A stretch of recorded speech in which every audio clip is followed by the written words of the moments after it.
Hai, Assalamualaikum warahmatullahi wabarakatuh. Ketemu lagi di channel Ruang Promkes bersama dengan saya, Andri Promkes dari Kabupaten Kebumen.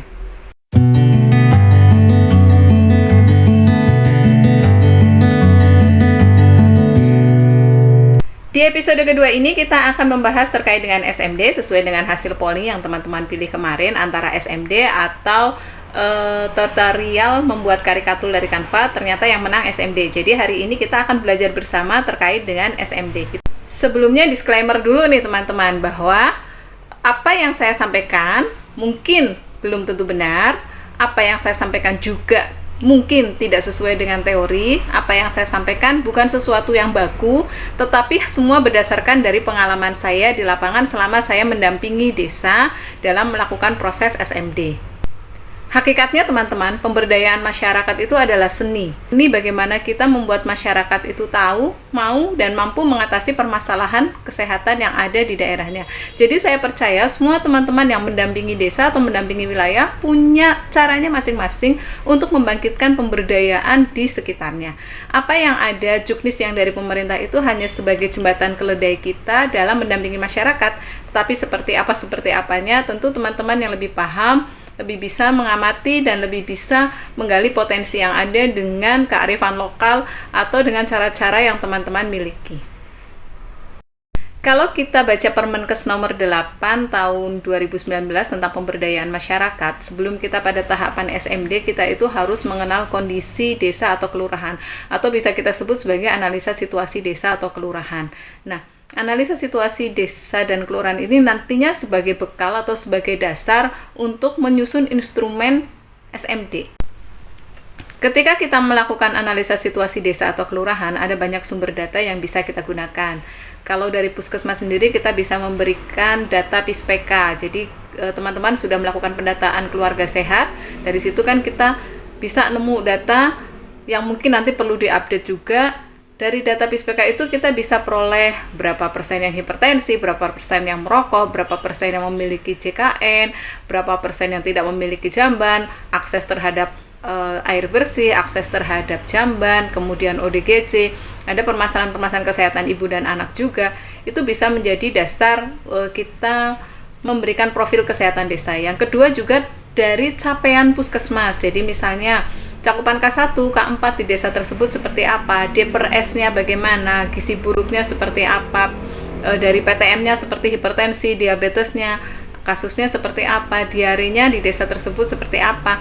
Nah, itu juga bisa menjadi dasar kita melakukan analisa situasi. Itu dari sisi kita puskesmas, atau dari sisi kita sebagai pembina kesehatan di wilayah tersebut. Tetapi dari sisi masyarakat bisa jadi ada hal-hal yang menurut masyarakat itu sebagai masalah kesehatan. Katakan misalnya buang sampahnya sembarangan, itu menurut mereka masalah. Jadi itu bisa juga sebagai sumber data. Kemudian ada angka kematian ibu, ada angka kematian bayi. Apapun yang menurut masyarakat itu masalah, maka itu bisa menjadi basic data atau bisa menjadi sumber untuk melakukan analisa situasi. Nah, kalau sumber data ini sudah ada, terus kita tahap selanjutnya apa? Tahap selanjutnya adalah kita melakukan penyusunan instrumen survei mawas diri. Jadi, penyusunan instrumen survei mawas diri, kalau yang sudah saya lakukan adalah untuk mempertajam kenapa permasalahan ini bisa terjadi. Contoh saja kita ambil hipertensi. Pada hipertensi, di PISPK itu sudah ada pertanyaan apakah menderita hipertensi atau tidak, apakah terkontrol atau tidak, terus kemudian apakah minum obat atau tidak. Terkontrol itu artinya rutin kontrol atau tidak. Nah, di sini pertanyaan yang kita susun adalah, misalnya dia tidak terkontrol, pertanyaan kita lebih ke arah mengapa dia tidak rutin melakukan pemeriksaan. Misalnya mungkin kendalanya biaya karena dia tidak punya JKN. Atau misalnya permasalahan berikutnya, aksesnya jauh. Atau permasalahan berikutnya lagi bisa jadi karena tidak ada waktu. Nah, kita harus menggali mengapa hal ini bisa terjadi. Misalnya si fulan menderita hipertensi. Kenapa dia itu hipertensi tapi tidak terkontrol? Ternyata faktornya ini. Itulah guna dari instrumen survei mawas diri. Contoh lain misalnya, ada balita gizi buruk. Ketika kita bicara gizi buruk, kita tidak bisa menjudge karena ibunya nggak bisa ngasih makan yang baik, orang tuanya nggak perhatian. Tidak. Ketika kita bicara gizi buruk, maka ada 3 hal yang harus kita perhatikan. Yang pertama, ketersediaan makanan. Bagaimana kondisi ekonomi di rumahnya? Apakah mereka memang dari sisi ekonomi kurang baik, atau memang tidak ada makanan karena sebenarnya uangnya ada, tetapi orang tuanya tidak memasak makanan yang ramah anak. Nah, ini berarti terkait dengan pola asuh. Dan yang ketiga, mungkin ekonomi baik, mungkin juga pola asuhnya sudah baik. Oh, ternyata dia ini ada penyakit lain, ada penyulit-penyulit lain. Nah, hal ini yang harus kita gali dalam instrumen survei mawas diri. Jadi alurnya adalah dari hasil analisa situasi tadi, data-data kesehatan tadi, kemudian kita buat instrumen SMD yang tujuannya memperdalam, menggali mengapa hal ini bisa terjadi. Jadi alurnya adalah dari hasil analisa situasi tadi, data-data kesehatan tadi, kemudian kita buat instrumen SMD yang tujuannya memperdalam, menggali mengapa hal ini bisa terjadi. Berdasarkan pengalaman saya, biasanya saya bagi menjadi kelompok-kelompok kecil. Jadi misalnya ada dalam satu FKD itu anggotanya 15-20 orang, maka 15-20 orang itu kemudian akan saya bagi menjadi kelompok-kelompok kecil. 2 orang menyusun pertanyaan terkait dengan kesehatan ibu dan anak, 2 orang menyusun pertanyaan terkait dengan kesehatan bayi, 2 orang terkait dengan PTM, 2 orang kesehatan lingkungan, 2 orang apapun yang tadi menjadi sumber-sumber permasalahan. Nah, pertanyaannya boleh pertanyaan terbuka, boleh pertanyaan tertutup. Nah, kalau saya, teman-teman, biasanya saya lebih banyak menggunakan pertanyaan-pertanyaan terbuka, karena dengan pertanyaan terbuka itu kita bisa menggali masalah menjadi lebih dalam jika bertanyanya benar. Tetapi jika pertanyaannya tidak benar, memang kita tidak mendapatkan apa-apa. Jadi catatannya ketika kita melakukan SMD dan memberikan pertanyaan terbuka, maka PR kita selanjutnya adalah melatih kader atau melatih anggota FKK atau melatih surveyor untuk bertanya yang bagaimana sifatnya itu in-depth interview. Jadi bagaimana kita bisa menggali permasalahan dengan nggak menghakimi orang tersebut. Kadang-kadang ketika kita pertanyaannya sudah yang anaknya makan sayur nggak, orang pasti akan bertanya, oh makan sayur kok. Orang itu cenderung akan menjawab idealnya seperti apa, tidak sesuai dengan realita. Nah, kalau kita bicara ini nanti akan ada satu sesi pembahasan tersendiri ya. Jadi saya akan bicara tentang SMD secara keseluruhan dulu. Kemudian setelah instrumen itu kita susun, tentu kita akan menentukan besaran samplingnya.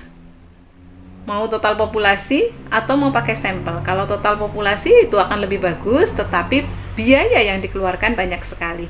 Ingat teman-teman, seyogianya biaya untuk SMD dan MMD ini memang dikelola oleh desa, karena ini bentuk partisipatif dari desa. Tetapi kalau memang di puskesmasnya ada kegiatan stimulan untuk cetak, silahkan dianggarkan melalui anggaran BOK jika masuk dalam kotak BOK. Kalau saya, biasanya saya mix antara total populasi dengan sampel. Kalau jumlahnya kurang dari 30, saya biasanya pakai total populasi. Pada kasus balita gizi buruk, biasanya saya pakai total populasi karena jumlahnya nggak nyampe 30, tapi saya nggak tahu kalau di wilayah tersebut bisa lebih dari 30, kita bisa pakai sampling. Nah, kalau yang merokok, hipertensi itu biasanya jumlahnya banyak. Nah, tinggal hipertensi ini mau kita persempit lagi nggak menjadi hipertensi yang tidak terkontrol dan tidak minum obat secara teratur, atau hipertensi secara keseluruhan. Tapi kalau menurut saya, karena kita mau menggali potensi yang ada, kita mau menggali masalah yang ada, maka kita persempit lagi saja menjadi hipertensi yang tidak terkontrol. Data itu bisa teman-teman peroleh dari keluarga sehat. Dalam proses SMD, kegiatan yang paling rumit adalah penyusunan instrumen survei, karena itu benar-benar kita harus menggali permasalahan yang ada. Kita harus mencari tahu mengapa hal itu bisa terjadi. Jadi kita bikin pertanyaan-pertanyaan yang bisa benar-benar dapat kenapa hal ini bisa terjadi gitu. Jadi, dan pertanyaan satu desa dengan desa yang lainnya, satu wilayah dengan wilayah yang lainnya pasti akan berbeda sesuai dengan karakteristik desa masing-masing. Peran kita di mana? Peran Promkes di mana? Peran kita sebagai pendamping desa itu di mana? Yang pertama tadi teman-teman, kita menampilkan data-data yang ada di desa dan kemudian kita memicu menurut mereka itu menjadi masalah atau tidak. Yang kedua, kita mendampingi mereka dalam penyusunan instrumen akreditasi terus nih teman-teman, menyusun instrumen survei mawas diri. Jadi bukan kita yang menyusun, tetapi teman-teman kader, teman-teman tokoh masyarakat, teman-teman yang tergabung dalam forum kesehatan desa itulah yang menyusun instrumen survei mawas diri. Yang ketiga, kita melakukan pembelajaran atau mengajari teman-teman kader, mengajari teman-teman yang akan survei bagaimana teknik bertanya. Dan yang keempat, kita mengingatkan mereka bahwa mereka punya batas waktu. Batas waktu surveinya berapa hari, berapa lama. Biasanya kalau saya melakukan SMD itu di akhir tahun N-2. Jadi SMD itu kan outputnya kita nanti akan ke muaranya apa yang dilakukan puskesmas, apa yang dilakukan oleh desa, dan apa yang dilakukan masyarakat. Ketika puskesmas mungkin itu jika ada kaitannya dengan program-program dan perencanaan-perencanaan yang kaitannya dengan keuangan, dengan kegiatan. Kemudian di desa juga seperti itu, misalnya dengan pengadaan sarpras atau misalnya kegiatan yang perlu pembiayaan dari desa, maka SMD itu nanti outputnya adalah ke perencanaan anggaran. Nah, biasanya teman-teman saya melakukan SMD di akhir tahun. Misalnya untuk perencanaan 2023 saya melakukan SMD itu sudah di akhir tahun 2021. Karena biasanya di Januari 2022 sudah diminta rencana anggaran untuk 2023. Walaupun mungkin di tengah jalan nanti akan ada perubahan. Kalau misalnya kita sudah punya gambaran-gambarannya, kita sudah SMD, sudah MMD, paling nggak kita sudah punya garis besar apa sih yang akan kita rencanakan di 2023. Termasuk kebutuhan-kebutuhan masyarakat di desa. Nanti desa juga bisa melakukan penganggaran. Nah, jadi kalau saya biasanya maraton sekali di November, Desember, mentok-mentok di Januari kita sudah harus MMD. Kalau Desember itu kan kita sudah bisa dapat data di 11 bulan. Saya rasa 1 bulan tidak terlalu signifikan merubah hasil semuanya, jadi kita ambil data saja dari Januari sampai November, capaian-capaiannya itu sudah bisa sebagai profil kesehatan di desa tersebut atau profil kesehatan di puskesmas tersebut. Tahapan selanjutnya setelah survei adalah kita melakukan rekapitulasi atau tabulasi. Tabulasi ketika dia pertanyaan-pertanyaan tertutup, maka kita tabulasi. Kita bisa memberi nilai 1 atau 2. Tapi ketika kita pertanyaannya terbuka, tentu kita akan menarasikan apa yang terjadi di masyarakat, dan itu nanti akan kita tampilkan menjadi tampilan data yang akan kita bawa ke proses selanjutnya, proses penentuan prioritas masalah. Pada saat kita menampilkan hasil SMD, siapa yang menampilkan? Kita? Bukan. Carilah orang yang bisa menampilkan itu. Boleh bidan desanya, tapi akan lebih baik jika itu dari masyarakat sendiri, misalnya ketua FKD-nya atau kader yang kita anggap potensial atau tokoh masyarakat yang kira-kira bisa kita jadikan presentator. Jadi nanti ketika kita menyampaikan hasil SMD, biasanya kalau saya ini sudah masuk ke pra-MMD atau kita sudah mau masuk ke MMD-nya. Kita mengundang tokoh masyarakat, ketua RT, ketua RW terkait dengan permasalahan hasil dari SMD ini. Nah, yang presentasi siapa? Yang presentasi itu masyarakat. Kita boleh mendampingi pada saat penyusunan presentasinya. Kita boleh memberikan masukan. Dan pada saat menampilkan data, kita di situ hanya sebagai pendamping, hanya sebagai fasilitator. Merekalah yang menyajikan data itu. Kemudian pada saat penyusunan prioritas, setelah data-data itu ditampilkan, nah kalau SMD sendiri sebenarnya prosesnya sudah sampai pada penyusunan instrumen dan pelaksanaan survei.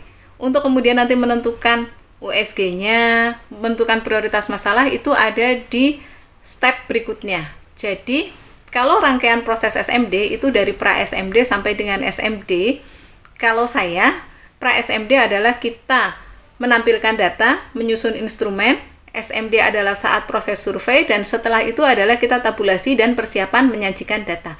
Itulah proses SMD. Untuk kemudian menentukan USG-nya, menentukan prioritas dari permasalahannya itu ada di MMD. Dan saya akan bahas itu di pertemuan episode ketiga, karena kalau saya bahas sekarang nanti waktunya tidak cukup. Saya rasa itu dulu teman-teman diskusi kita terkait dengan SMD. Nah, jika teman-teman mau berdiskusi misalnya terkait dengan penyusunan instrumen atau proses SMD mungkin menurut teman-teman masih ada yang perlu dibahas, silahkan tulis di kolom komentar. Dan apakah pekan depan kita akan membahas MMD atau kita masih membahas SMD, silahkan juga tulis di kolom komentar. Terima kasih supportnya teman-teman, jangan lupa subscribe, jangan lupa share jika menurut teman-teman channel ini bermanfaat, dan nyalakan loncengnya agar teman-teman tidak ketinggalan cerita dari Ruang Promkes. Itu saja teman-teman, terima kasih, sampai ketemu di pekan depan. Assalamualaikum.